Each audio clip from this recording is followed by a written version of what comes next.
If jigging lures through an 8-inch hole or tip-up fishing isn't your thing, but you still want to sit on the ice and make fishing more like hunting, then maybe give spearing for pike a try. I always compare this to deer hunting because you're really just sitting here just focused on the same hole for hours and waiting for that one just to make its way in the hole. I met up with Chris Schroeder of Unpopular Outdoors to learn more about pike spearing. Oh, there's a fish that just hit it. You see that? There's one down there. As soon as Chris dropped the decoy down, a pike hit it. It just hit the decoy. But we weren't ready yet. To be able to see down the hole, your spearing shack needs to be as dark as possible, but since we're making TV here, we did have to leave a window cracked open. When we have it dark in here, you can get away with more movement. Today, since we're filming, we want a little bit of light. We'll see what happens, but it is a lot like deer hunting in the sense that sometimes the slightest movement will spook the fish, and other times you can stand up and yell, and you don't have to be quite as quiet, and they just sit there. So everyone's a little bit different. To go pike spearing, obviously, you need the gear, but there's not really a lot you need. It's like any other hobby. You can make it as fancy or not as you want. Having a shack is going to be important. You've got to be able to keep light out of the hole. There's probably a lot of old timers watching right now saying that you can't do it out of a hub shack. It's got to be a homemade, blacked out ice shack, but you can make whatever work. You know, you want to keep as much light out as you can. You've got to have a way to make a hole in the ice big enough to spear a pike. I prefer to use my auger and drill 4 holes in the corners, and then I've got an ice saw that I use to cut the rest of it out. I try to also think about where I'm at. You know, you're not going to want to go cutting a spearing hole in an area where there's a ton of people going to be going through. You want to mark your hole when you leave, make sure it's safe, nobody's walking in there. But at the same time, you still don't want to be cutting a big old hole where people are going to be. But there's no right or wrong answer on size of the hole. You need a spear, lots of different kinds of spears, some way to tie it off, and some kind of a decoy to get him in the hole. There's lots of different decoys, or just a sucker minnow, whatever you want to use. Chris had a combination of both a decoy and live bait. So I like to do two rods like this, where we have a decoy just kind of hanging out. We can jig it every now and then if we want. And then I also like to have this sucker down there just moving around. He does have a hook on him, so if a fish happens to come in and hit it, we can land it on the rod. And I've got him on it's called a sucker saver. It's a short piece of line with a hook on the bottom. You put the minnow in between the 2 pieces of string, and then you pinch down with a bobber stop above the minnow. So there's actually not a hook through it. So if we didn't catch a fish, we could bring them up, take them out of there, and use them again another day, which is kind of nice. You know, obviously the closer you can get the fish to the surface, the easier it is to spear. But anytime I'm pike fishing, whether I'm spearing or setting tip-ups or just fishing for pike, I like my bait to be probably, you know, a third of the way up off the bottom, no matter how deep I'm fishing.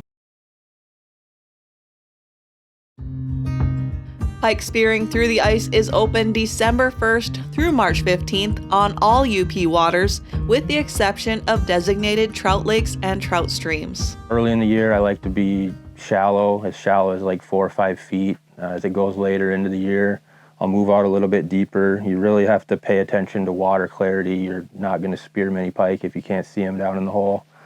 But if you can get on the edges of weeds or logs or, you know, rocks, it's no different than fishing anything else. Other than that first pike to hit the decoy before we were fully set up, and another that took the sucker minnow, our fish tank was pretty quiet. Patience is definitely a big part of it. When a pike does give us a chance to spear it, what is the proper setup and technique? So for me, I'm right-handed, so I like to have my spear on my right side. So that would be one thing to consider when you're setting up your shack, how you want to throw it. I do like to, because we're in a hub shack and it doesn't have a floor, I do like to keep it on a piece of wood. There's been times where after you get your spear wet and then you set it in here and it's just sitting on the ice where the tines can build up ice and they're not going to be as sharp. So I like to keep it on a piece of wood. When we do have a fish come in, I like to grab it maybe a little higher than mid shaft. Slowly stick it in the water. You don't want to make a big splash, and you're not like throwing the spear down the hole. You're setting it in the water. You want to be up and down if you can. You can throw it sideways, but adds a degree of difficulty.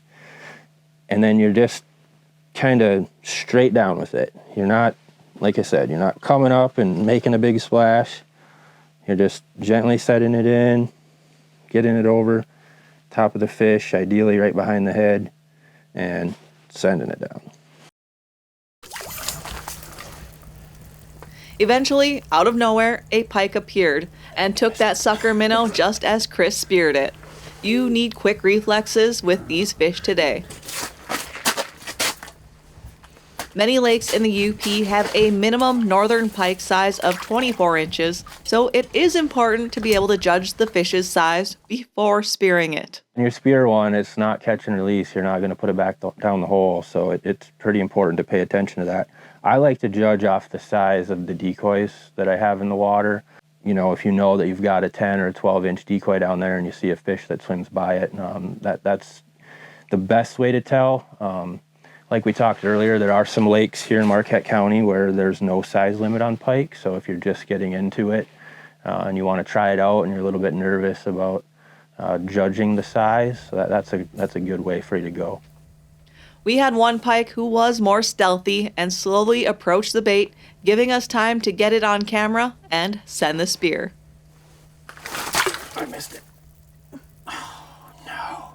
Chris was bummed to miss that one, but I thought it was just as cool to watch the pike through the ice. A couple of them today didn't give us much of a chance. They came in, smashed the decoy, or stole our sucker before we even knew there was a fish down there. But we got lucky on one and not so lucky on another one. An alarm went off in Chris's head a few years ago that some of our fishing and hunting traditions were on the decline. My oldest son, like 4 or 5 years ago, I'd let him take opening day of rifle season off. We sit together, we deer hunt. You know, the next day he went back to school, and he's in a class of 300 or 400 kids, and he knew of three other people that took the day off to deer hunt. To me, that was kind of alarming. That used to be the biggest day of the year for me. I can remember our school would be closed. That led Chris to start his business, Unpopular Outdoors. I do guided trips if that's something you want to, check us out and get out and do some spearing.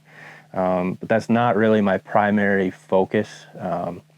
I really wanted just to create some kind of a platform to help promote hunting, fishing, trapping, pike spearing, some things that, aren't as popular anymore as what they used to be. Everybody tells me Unpopular Outdoors is kind of a strange name for a guiding business or somebody who's trying to promote these things, and I agree. I did that just as a daily reminder to myself, just to really remember what I'm doing, what I want to promote, and what I want to do, and that's who we are.